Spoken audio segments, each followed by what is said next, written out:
Vous avez certainement vu cette vidéo. Elle a fait le tour du monde, cumulant des millions de vues à travers les réseaux sociaux. On y voit le footballeur international camerounais Nicolas Muminga-Manu en mauvaise posture, en train de se faire littéralement violenter par des agents de sécurité russes.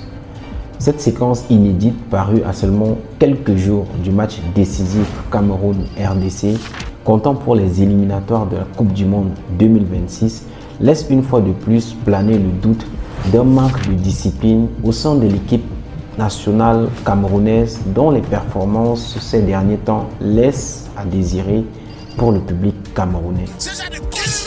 Cette énième scène scandaleuse, aux allures d'un scénario d'un film romantique mélangeant amour, drame et violence, n'est pas un cas isolé dans la tanière des Lions indomptables.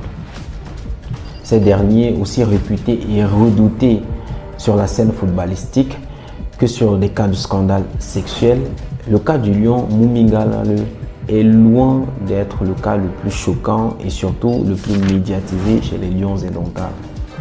Dans cette vidéo, nous allons éplucher les plus gros scandales qui ont secoué les Lions indomptables et qui certainement ne partiront pas de sitôt de la mémoire des Camerounais. Bienvenue dans ce nouvel épisode de Jeudi Crypte.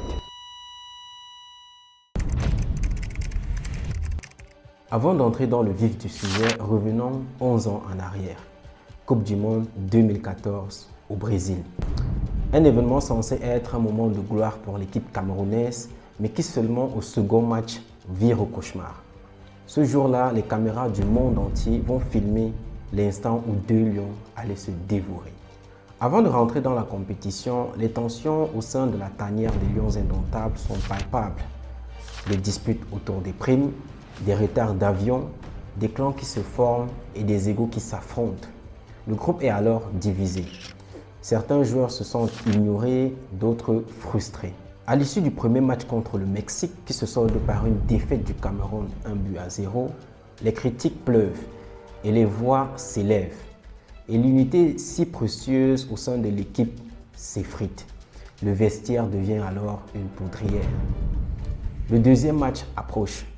18 juin 2014, Cameroun-Croatie.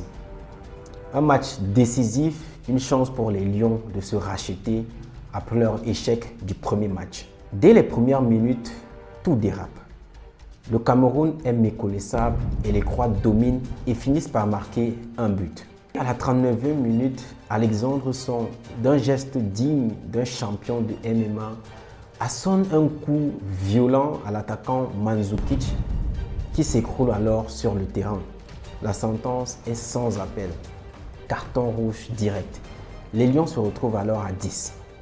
Dans le vestiaire, les tensions explosent. Les gestes saccadés sur les terrains traduisent la colère accumulée.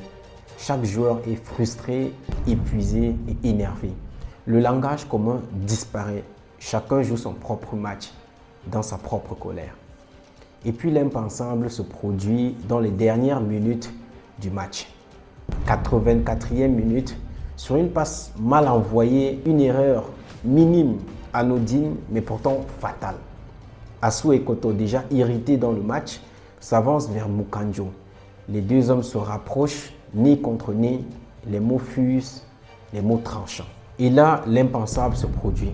Devant les caméras du monde entier et devant les millions de téléspectateurs, Assou Ekoto donne un coup de tête violent à son coéquipier.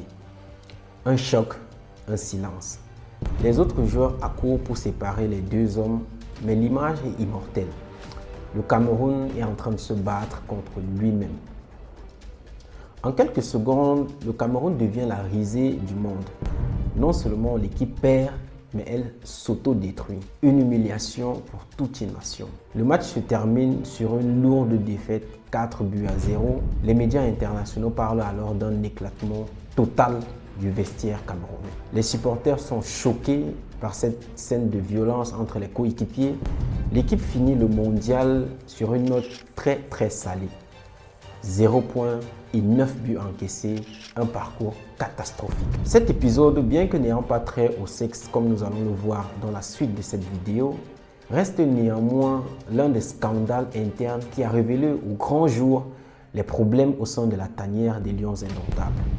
Accrochez-vous bien car la suite s'annonce encore plus choquante.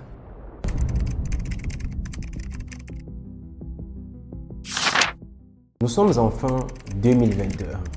La tanière des Lions Indomptables est censée être un exemple de discipline, d'organisation et de professionnalisme. Mais derrière les portes closes, les rivalités et les luttes de pouvoir sont partout.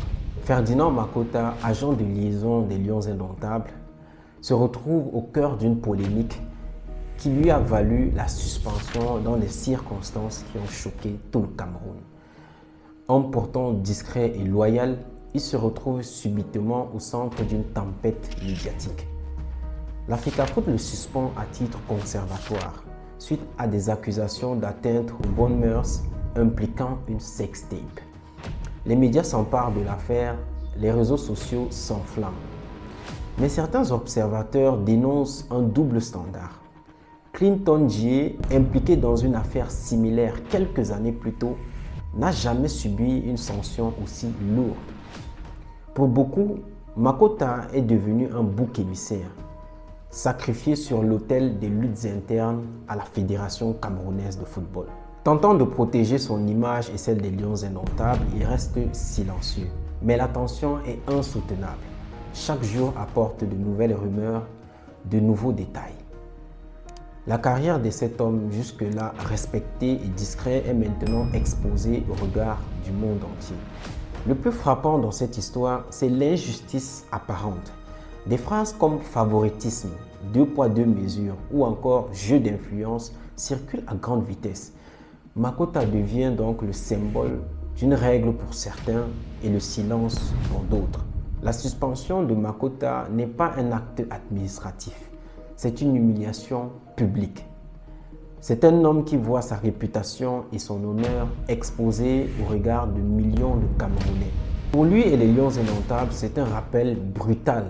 Même dans une équipe censée représenter la nation, la célébrité, le favoritisme et le pouvoir peuvent avoir plus de poids que la justice et la vérité. Cette histoire rappelle que derrière les Lions Indomptables, derrière la gloire et les maillots, se cachent des luttes de pouvoir, des injustices et des humiliations silencieuses. Un drame humain dans une équipe censée représenter l'unité de toute une nation.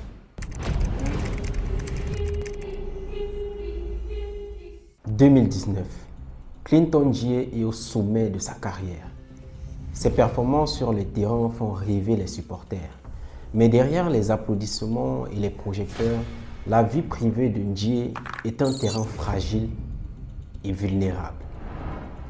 Un soir, une vidéo intime fuit sur les réseaux sociaux. En quelques secondes, le nom de Clinton Djie devient viral sur la toile.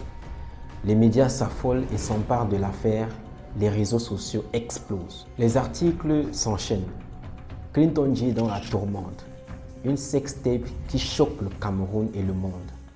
Scandale dans la tanière des Lions. Les fans sont divisés. Certains le défendent, d'autres s'indignent. Les sponsors s'inquiètent et les journalistes scrutent chaque geste, chaque déclaration du joueur.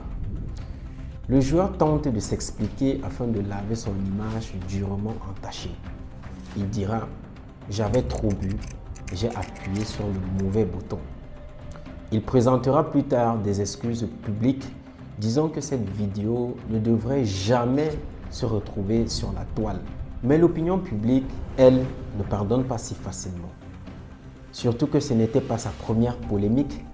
La FECAFOOT l'avait déjà rappelé pour un incident similaire. Il avait fait entrer deux jeunes femmes dans sa chambre lors d'un rassemblement. La réputation de Clinton Djie commence à vaciller. Dans le chaos, le joueur doit garder le silence, tout en sachant que sa carrière et son image sont désormais suspendues à un fil. Mais sauf que les conséquences sont là. Une réputation entachée, des critiques publiques. Et la confiance de certains coéquipiers et du staff se retrouve durement ébranlée. Pour un joueur adulé et vénéré à ce moment, c'est un véritable cauchemar. Pour les Lions Indomptables, c'est un nouveau coup dur pour l'équipe nationale camerounaise. Les experts et les analystes ne tardent pas à évoquer un problème beaucoup plus profond: le mauvais encadrement des joueurs, le manque de discipline et la vulnérabilité des stars face à leur propre vie privée. Ce scandale intime devenu public rappelle que même les héros sur le terrain peuvent être vulnérables. Il suffit d'un moment d'inattention, une erreur personnelle, pour faire vaciller la carrière de tout un joueur et l'image de toute une nation. Parlons d'image d'une nation. Le scandale que je vais à présent vous relater est planétaire, car il concerne l'une des plus grandes légendes du football mondial et surtout du football camerounais, Samuel Eto'o Fils.